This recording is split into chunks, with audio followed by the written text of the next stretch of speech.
Okay, doing some spouting today.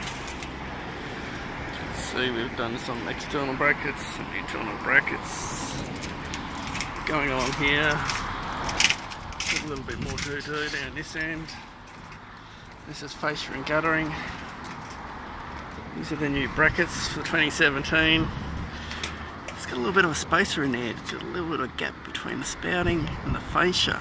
Now I believe if it blocks up and it overflows in underneath behind the gutter. You can't by any means get inside the eave of the building. It's very interesting. New clips. A little bit more to do down this end. So I've put in my pops for my downpipes. And I've got a little bit more to do down here. Look, looks like a roller coaster down here. There we go. A little bit to go here. Stop in here. Silicon up. Stop in for here to finish this section off, and then we're done.